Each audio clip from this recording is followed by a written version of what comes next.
Okay, so hello everyone, good afternoon. Thanks that you are joining in our path for this HR presentation and use cases that we implemented in last year. To be honest with you, it's a bit harder to be on this part of stage than in this full audience, as you can see. So let's go.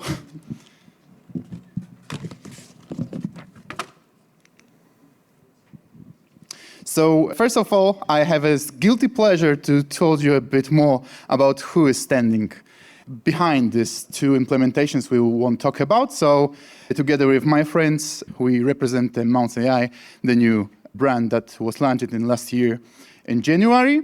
We are an AI boutique house and try to be a part of this AI wave in Warsaw that is happening right now. So especially, as you can see on my left side, my wonderful colleagues, the Patryk and Filip, will tell you more about both perspectives of our use cases, so the business part and more deeper in this technical one. We choose especially these two use cases because it's more interesting because we use this LLM in some other point of view. It's not from technical point of view, big deal, but we wanted to show you and talk a bit more about the impact and the possibilities on on-premise implementation of this HR, because we have a pleasure and could use our hosted services, the server, to this use case. So thank you that you are joining here, and gentlemen, so stage is yours, and please tell us a bit more. My product placement part is over. So, Filip, let's start. All right, so hi all. We'll start with some product placement, which is already done. So we are good here. So point number 2 is 2 use cases. So we'd like to present what was the problem, what was the customer expecting from us, because it was also kind of fun, and how did we approach on the solution on the technical side, and what was the final result of that. And finally, we'd like to tell something more about the challenges we went through and the infrastructure we used. Of course, this may be also more technical stuff you may be waiting for. And finally, lessons learned. So this is all the worst parts that we discovered through our past year. All right, so let's start with first use case. First use case was it was our starter with the customer, so it was very interesting to understand how do they operate. And the fun thing was that they asked to perform some kind of digitalization of the documents. So there was like the employee data, employee information, thousands of pages per single employee, maybe hundreds, not thousands, but there was like 1,000 plus for something. So let's start with what did business expect, right? So it was about HR, of course, as we know. They wanted to have all the documents digitalized.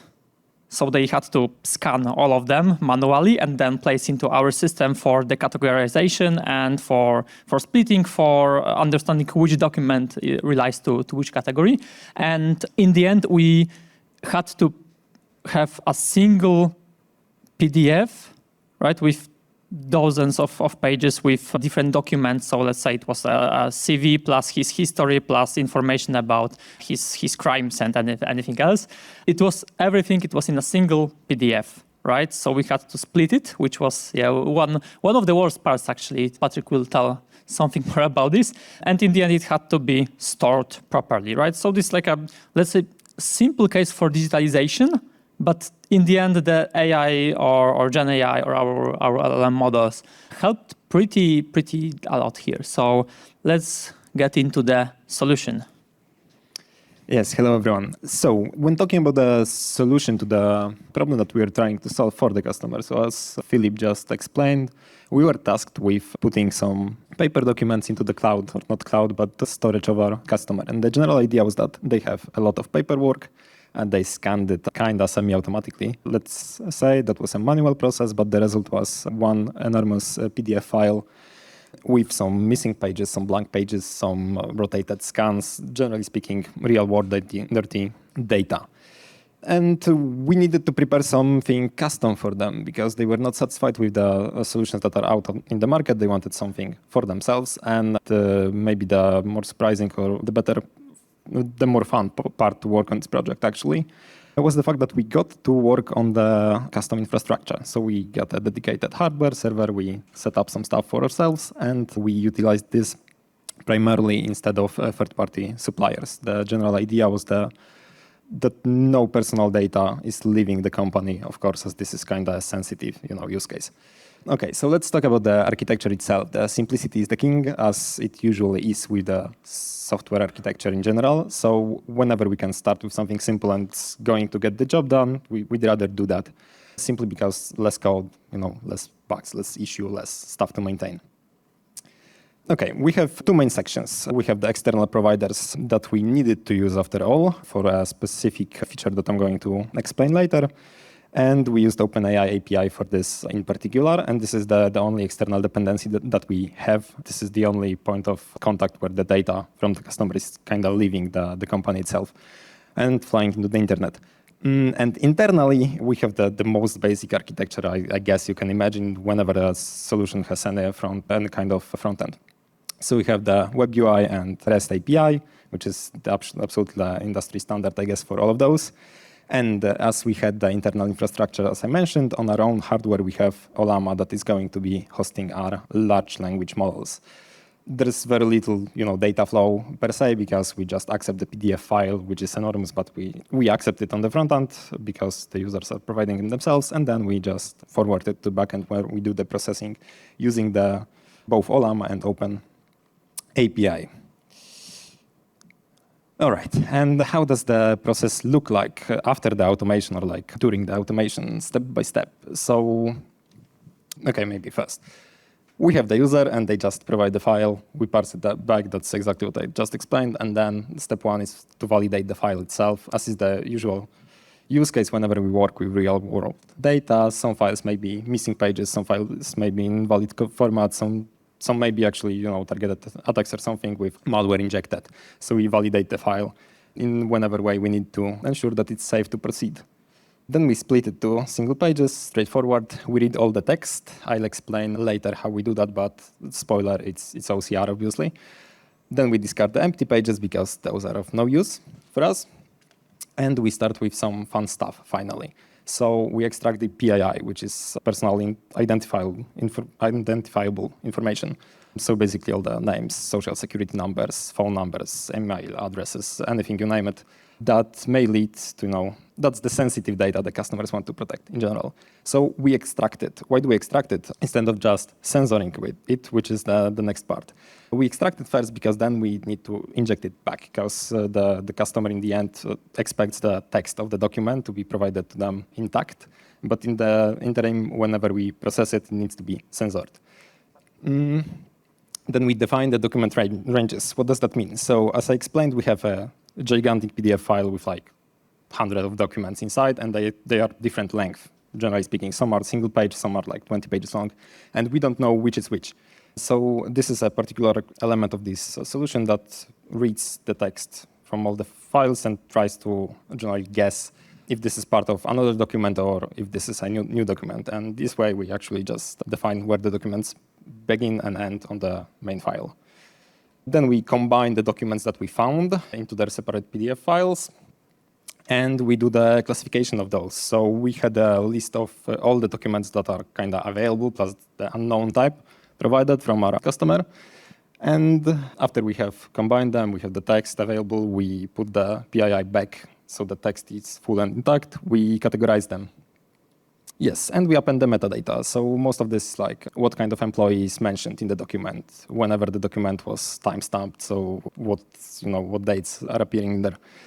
All the text that we found and similar issues, both in the metadata, the user could find the extracted text intact and the second text that's been censored. So they were able to verify first if the censoring was sufficient for their liking, generally speaking, to ensure that it's safe enough for them to run it in production. Yes, and the last stage is obviously just packing the results and returning it to the customers. So in which of those cases we could use the Gen AI, which is the main topic of the day to day, right? It's LLM day after all. So the LLMs were used in all of those stages. In those stages, we managed to use the local models using the Ollama, so whatever's open source and cool that fit here. And for this particular use case, unfortunately, we needed to use the OpenAI. So that was the source of the issue with the external dependencies. And those are the models that we used for those particular use cases. So for reading, we use the Quen. For the OCR part, it's pretty common nowadays to use LLM as OCR. Then for extraction and censoring of PII steps, we used Gemma Freeze. A brief mention, those models may not be state-of-the-art at this moment. The use case that we tried to solve was a year ago, I think. So they may be a little outdated, and especially O3, I guess. Yes, definition of documents ranges happen to be the toughest for the system to grasp. Hence, we needed to use the O3 here, some reasoning models to reason about the documents themselves. And then for categorization, we used the largest llama that we could fit because it turned out to be pretty difficult. We could not build a custom classifier, unfortunately, due to no data set, so we went with this instead. And what were the results that we managed to achieve? Well, previously, they needed to scan all those documents, split the PDFs themselves manually, and then they needed to extract type back the text, extract the date stamps, everything else manually. It could have taken a day to some poor office clerk who had to do it manually, and instead we took 1,000-page long document split into multiple documents in around 45 minutes, causing the customer to need no more manual labor except for the physically scanning the PDF files and then sending them through the system. Yes, we also promised the full anonymity of the data that's being processed by a third party, which in this case is OpenAI, simply because we had the PII extraction and censoring steps, and the accuracy of classification turned out to be satisfying as well. What was the second use case, Filip? Yeah, just to know that the 45 minutes was a big relief, actually, because we were just hoping that the models are fast enough. So fortunately, it was I think we didn't get any SLAs for that, but we were aiming to have it below 1 hour. So it was like a acceptable result for the business. So we are quite happy about this one. So it was taken, it was productionalized. So the customers are happily using this one. And going into the next one. So this was the first one, and actually for the same customer but different departments. So let's say the specificity of the customer was completely different from department to department. So it was also quite an interesting challenge that we were talking even with the same people, but they were having completely different characters and objectives, right? So second part is that we wanted to support their initial screening for their job ads. So they were posting some job ads, and while receiving the CVs, they had to review all the CVs and decide with which one to move into the first step, right? So this is the process where we could try to automate it with like supporting them, not really replacing, but making things quicker, right? So the performance was our main goal. So what was the specification here? Because the process previously was completely manual, right? So this, let's say, old days or even current days HR, where they need to go through 300 CVs and take like 30 or 50, which are anyhow matching, right? Because sometimes we just send CV because why not, right? So this like very, very quick low-hanging fruit. And we had to get the result, which consisted of the PDF, which was a summary for a given candidate and information if he's a potential good match for this offer, right? So this was like the very, very quick win we could achieve, and it was from the technological or the LLM part. It was not very hard task because it's summarization overall, right? But from the technical side, on the what was going on the requirements, how did they change the requirements very often? It was very challenging. So I think this is firstly on the solution part. It was a bit challenging, and on the business side, it was very challenging, I think. So yeah, Patryk will again discuss the solution, the technical part. Yes. All right. So we have new use case, we have new solution, but we have the same architecture. You may recognize this graph from elsewhere. It's flawless at this point, but we managed, again, it's useful because it's very simple, but we managed to make it simpler actually by getting rid of the OpenAI. Why? Because in this use case, we just didn't need any reasoning models or anything that was large enough, too large actually, to host on our infrastructure. So we just used everything out of the box. So hopefully that's simpler. But unfortunately, we needed storage this time. So again, we have some additional moving parts. As you know in the previous example, there was no persistence. So we didn't actually need to store the data. We just processed it and we returned it back. So it was stateless, but now we needed to store it as well. The bonus here is that it's internal infrastructure only. So obviously there's no need for any data to leak elsewhere. So there's also no need for censoring and taking care of the data privacy as everything is processed internally. Right, and the use cases that we had, there were plenty, so I won't really dive into all of those as I wasted way too much time on the previous example, unfortunately, but long story short, so we have the HR representative who has a pack of CVs lying around and multiple job offers. We need to provide them with some interface to manage all the job offers, all the candidate CVs, extract the reports, analyze stuff, and stuff like that. So the web UI was bigger part. We needed to take care of some UX and the UI issues, so it was simpler for the people to use it, especially those who are not really technologically advanced. And the API integrated with Olama and MongoDB this time. This was the database, which was mostly for the elasticity and simplicity, as the performance was not really a key in this particular case. The throughput wasn't high. All right, and how did the process look like? I'll explain it on the one job offer and set of candidates, but it was the same, obviously, for different sets. So we started with the offer analysis. Whenever the HR representative would upload the job offer, we started the analysis on the different paths. So we needed to analyze what exactly the skills are, right, that are being looked for in this particular case. Obviously, when we are recruiting for a developer position, we need some development skills. When it's another HR representative, we need some more soft skills and stuff like that. We did the same for the required education or certifications, if they were in there, and some additional analysis for nice to have quantities and qualities of the candidates. That was the first step before we even touched the candidate. So whenever the job offer was applied, all this process was run in separate pipeline, and then we started for the future reference. And the process for the candidates was very similar. So we looked for the same qualities as in the job offers. So whenever we took skills, hard and soft skills from the job offer description, we also needed to do the same from the candidates, obviously, because that's very much the basis of how does the process of recruiting people look like. We did the same for the education certifications, the additional qualities, and there was one bonus touch that the customer was looking for, and it's like the career trajectory and how fast they were progressing from one position to another, the examples of leadership and similar things. So that's something that we were looking for in the candidates as well. And the basis of those were obviously the candidate CV, obviously. And the second part was the recruiters' notes, which were provided from the recruitment company. They were also actually very crucial. Very often, more often than not, they wanted to pay more attention to the notes than to the CVs themselves. And the next step was the cross-reference analysis of those. So this is how it looked like, all in all. But generally speaking, it was multiple stages of the pipelines. But long story short, we took the skills required. We took the skills that the candidate has. We cross-referenced them. We did some analysis in the interim for the strengths that they have and the gaps that they're missing, and another risk factors like they switched position, a year ago, for example, and they already stayed at their senior level. And based on those, we composed the final report, which was the result that the customer was looking for. Fun fact here, there was also at the beginning the requirement for the audio. So we were already thinking about some whisperer or adding the local audio to text model, etc. And when we were done with this, the requirement just disappeared. So, as it usually goes with business. All right. And what have we achieved with those proposed solutions? Well, the general answer is we don't really know, unfortunately.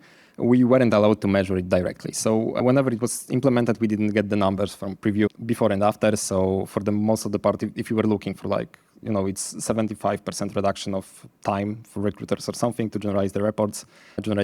I don't have such a number. But generally speaking, the feedback was it's helpful and it speeds stuff up. So this is what we're basing it off.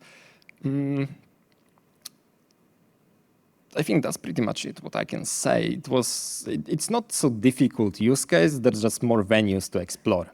But it allowed us to explore the more interesting part of the talk probably, which is the infrastructure on which we got the local LLMs to run. But because I think every one of us integrated with like OpenAI API and maybe run 3 billion model locally or something, but not everyone got to play with large hosting locally. And well, we did.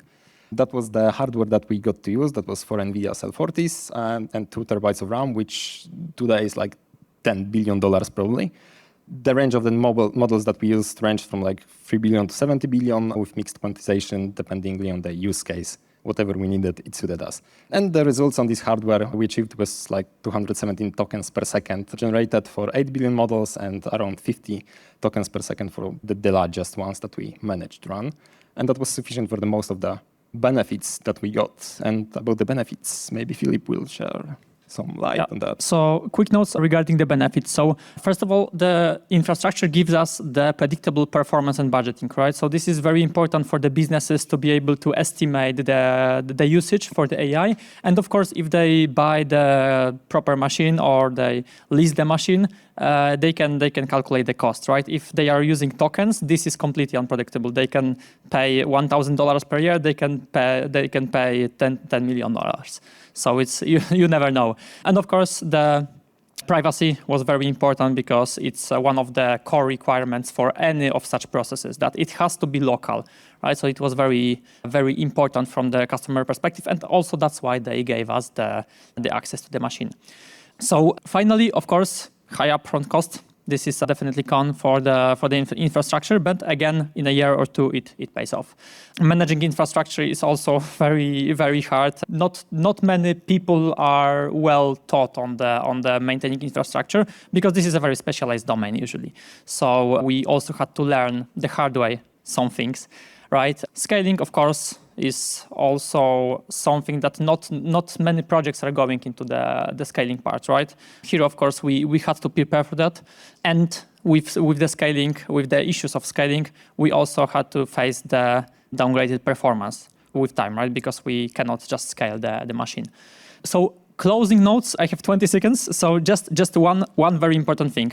Not every customer is mature enough for the AI solutions. We are always trying to figure out if the AI solution is fine or is well enough for our customer, but it triggers many discussions. It's very hard. So we also at the beginning always need to make sure that we understand the case and we can work with the customer around this. And if they are not very happy about this, then maybe the project doesn't make sense yet, maybe in a year or two, right? Here, we did it, right? So thank you.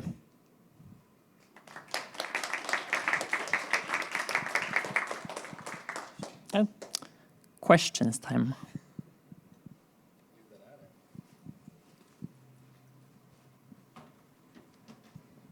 Hi. Oh, sorry. Thank you for the presentation. And my question is, I'm very biased because I'm a software engineer, and you mentioned that local models in demand. How many customers are ready to pay for this infrastructure? For me, it's the same discussion as cloud versus own hardware. So, do you have answer for that? I may not have a good answer, but I have some answer. So what I can see, or what we can see, is that the organizations moved from on-prem to cloud 15 years ago, 10 years ago, maybe 5. And now, due to privacy, due to awareness and the global nature of the IT of these days, the organizations are moving back to on-prem because they want to have a privacy, they want to control everything that's going on, right? So I think more and more customers are getting these on-prem solutions. I'm not sure how many, but I think most organizations have some kind of, I say about medium to large organizations, that they have some kind of machine where the GPUs can be installed, or they may have budget for that one. So I think it's increasing right now, and I'm not sure what is the percentage of the customers, but I would say that at least 50% of the customers may want to have the on-prem version, right? Due to even privacy. Oh. If I can get the tip here, because it was my part, our customer gets additional funding from European Union to buy this infrastructure. So it was easy step in this kind.